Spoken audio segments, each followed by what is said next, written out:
Assalamualaikum teman-teman, welcome to Cinta Story Channel. Suamiku duda tua pelit. Episode 9-10 tamat. Buat teman-teman yang belum subscribe, dukung channel ini dengan cara tekan tombol like, subscribe, dan juga tekan tombol notifikasi loncengnya. Biar kalian dapat updatean selanjutnya dari Cinta Story. Akan kubalas kamu. Aku benar-benar sudah nggak tahan dengan sikap Mas Danu itu. Ucap Askia marah. Selama kurang lebih 8 tahun dia mencoba bertahan dan bersabar dengan sifat suaminya yang pelit dan juga selalu membohonginya. Tapi kali ini Askia ingin bangkit. Aku tidak akan minta uang lagi padamu. Kamu yang berutang, tapi kamu menyuruh aku yang harus bertanggung jawab. Aku tidak akan lagi bergantung padamu. Lihat saja nanti. Ucap Askia dalam hati dengan penuh kemarahan.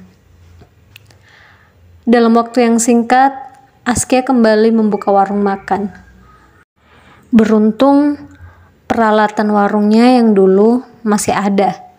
Jadi, dia tidak membutuhkan modal lagi selain modal bahan masakannya saja. Askia pun terpaksa meminjam kembali uang pada Nisa sebesar 2 juta. Dan dia bertekad akan mengembalikan uang tersebut berikut utang suaminya yang dulu. Sehingga totalnya sebesar 7 juta dalam waktu sebulan. Askia tak mengatakan apapun pada suaminya bahwa dia membuka warung lagi.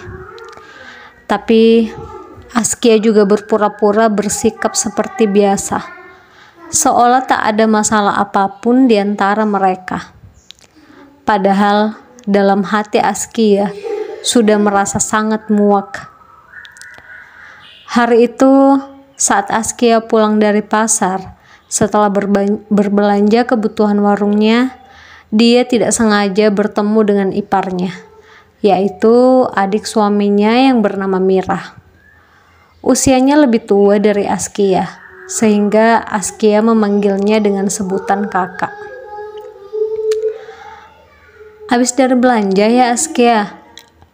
Wah, belanjaan kamu banyak sekali, ucap Mira yang menghampiri Askia. Saat Askia baru saja membayar tukang ojeknya. Kak Mira? Iya kak. Alhamdulillah, balas Askia tersenyum. Aduh, kenapa Kak Mira ada di sini sih? Dia nggak boleh tahu kalau aku buka warung lagi. Dia pasti akan kasih tahu Mas Danu, ucap Askia dalam hati. Enak ya sekarang hidup kamu.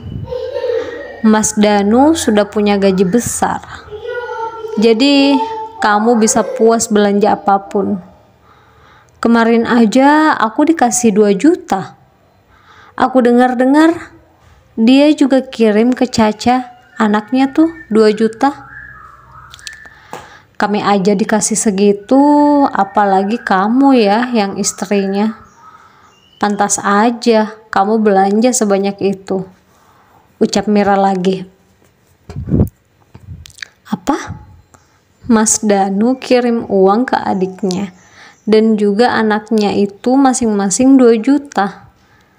Sementara aku sendiri istrinya harus marah-marah dulu baru dikasih. Itu pun hanya diberi 400.000. Keterlaluan, ucap Askia dalam hati. Darah di otaknya seakan mendidih kepanasan mendengar perkataan iparnya. Segitu curangnya kamu memperlakukan aku dan anak kita, Mas, ucapnya lagi dalam hati dengan perasaan murka tapi juga teriris. Askia tersenyum, senyum yang berusaha dia paksakan setelah mendengar pengakuan iparnya.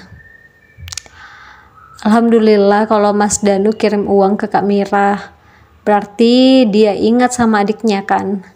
Balas Askia berpura-pura tenang. Walaupun hatinya memberontak, Sebenarnya bisa saja dia mengatakan bahwa Mas Danu tidak memberikan uang sebanyak itu padanya, seperti apa yang dia berikan pada adiknya dan juga Caca, anaknya bersama mantan istrinya. Tapi Askia khawatir kalau Mira tidak akan percaya padanya dan hanya akan menambah masalah baru. Mira pun pasti akan membela kakaknya. Iya, syukurlah Mas Danu ingat sama aku. Oh iya, kenapa kamu turun di sini? Rumah kamu kan masih jauh dari sini, apalagi belanjaan kamu banyak sekali. Bagaimana bawanya? Tanya Mira heran. Oh, itu. Aku mau beli sesuatu dulu di dekat sini. Balas Askia berbohong. Oh, kalau gitu aku pergi ya. Masih ada urusan. Balas Mira. Mira pun beranjak pergi. Sementara Askia mulai masuk ke dalam warungnya untuk mempersiapkan semuanya sebelum buka. Dia mulai memasak dan menyiapkan semuanya sendirian, tanpa bantuan siapapun. Walaupun kata-kata Mira terus saja terngiang-ngiang di telinganya, dan Danu benar-benar tak hentinya menyakiti hatinya. Tapi dia bertekad untuk mengendalikan diri dan diam untuk sementara waktu. Dia juga tidak ingin lagi protes atau marah-marah yang hanya berujung percuma dan sia-sia. Karena hal itu tak pernah membuat Danu berubah. Sedikit lagi Askia, kamu hanya perlu bertahan sedikit lagi, ucapnya berusaha mengendalikan diri. Askia, besok aku pulang cuti. Lumayan kan, selama 2 minggu bisa ketemu sama kamu dan anak-anak, ucap Danu dari seberang sana.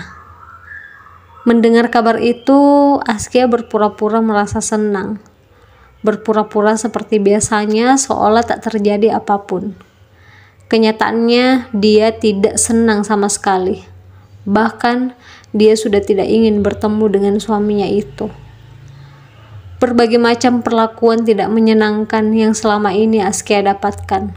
Bahkan saat Askia sudah membuka warung lagi tanpa sepengetahuan Danu dan tak pernah lagi meminta uang, Danu bahkan tidak sedikit pun mengirim uang padanya. Danu bahkan tidak pernah bertanya selama ini anak dan istrinya makan dari mana. Malah yang ada di pikiran Danu, dia merasa senang karena tidak terbebani lagi. Dia tidak ingin menanyakan istrinya dapat uang dari mana. Dia takut Askia akan minta uang lagi padanya jika menyinggung soal uang. Bagus dong mas, kamu bisa pulang, ucap Askia. Askia berencana akan memberikan kejutan untuk suaminya saat pulang nanti. Keesokan harinya, hari yang Askia nantikan. Hatinya yang mulai kuat dan berani. Dia mulai ingin mengangkat harga dirinya dan melepaskan semua rasa sakit hatinya selama ini. Dengan sebuah senyuman terpancar di wajah Danu, dia mulai berjalan memasuki pagar rumahnya dan berhenti di depan pintu yang tertutup. Askia, aku pulang, ucapnya. Namun tak ada suara siapapun di rumah. Tak ada Askia ataupun suara anak-anaknya yang terdengar dari dalam. Mereka kemana ya? Askia kan sudah tahu aku mau pulang.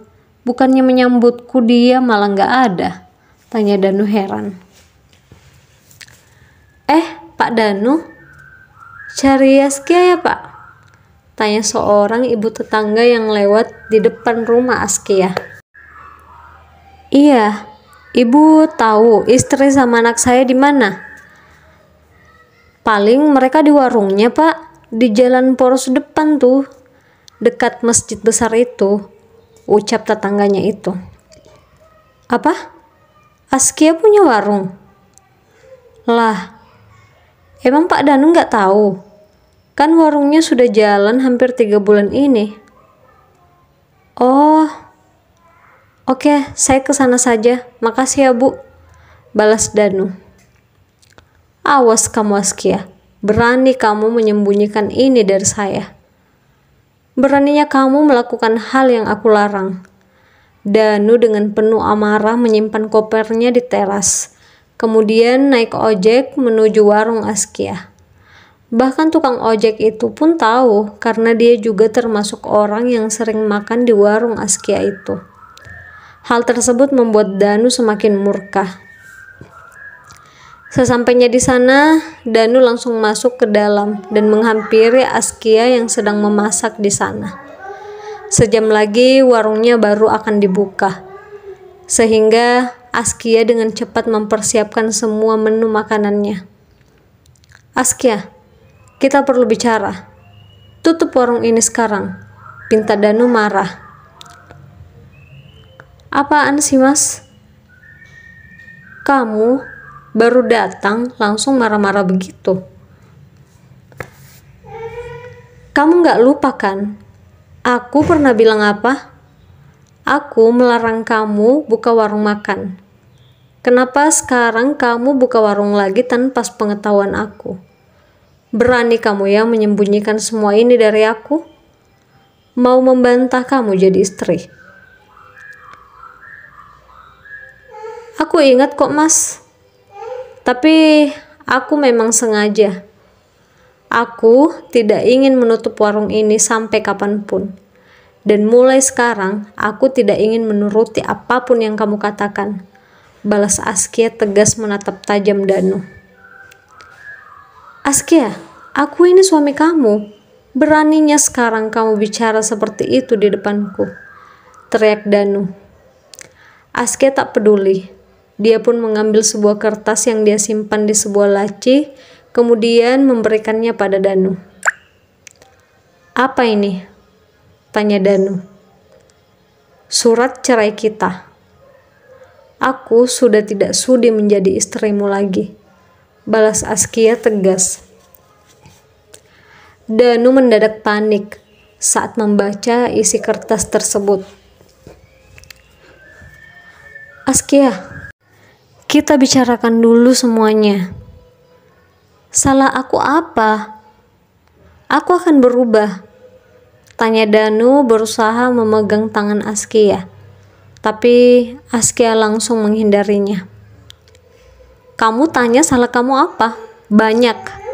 Selama pernikahan kita, kamu selalu salah. Sayangnya aku sudah tidak percaya dan peduli kamu mau berubah atau tidak. Pergi sekarang dari sini. Usir Askia murka. Askia, aku mohon, kita jangan berpisah. Pinta Danu memohon-mohon. Namun Askia mendorong tubuh Danu agar keluar dari sana. Pergi kamu, kita ketemu di pengadilan. Walaupun hati Askia sebenarnya juga merasa sedih, tapi kesempatan yang dia berikan untuk Danu selama ini sudah habis. Dia tidak ingin lagi bertahan karena anak-anak ataupun karena cinta. Danu merasa sangat terluka. Dia tidak pernah tahu bahwa Askia bisa meninggalkannya. Karena selama ini, walau apapun yang dia lakukan, Askia tetap saja sabar dan menerimanya. Kini dia harus menerima rumah tangganya rusak akibat ulahnya sendiri. Di tengah kesedihannya, tiba-tiba atasan kantornya menelpon. Dia mencoba menyeka air matanya dan mengangkat telepon tersebut. Halo Pak, selamat siang, ucap Danu. Pak Danu, saya ingin menyampaikan bahwa Pak Danu diberhentikan dari perusahaan kami, ucap atasannya itu. Apa? Tapi salah saya apa Pak? Tanya Danu semakin frustasi. Saya pikir Pak Danu pasti sangat tahu salah Pak Danu apa. Hidup Danu akhirnya hancur seketika. Dia kehilangan anak dan istrinya, dan juga kehilangan pekerjaan yang selama ini dia banggakan.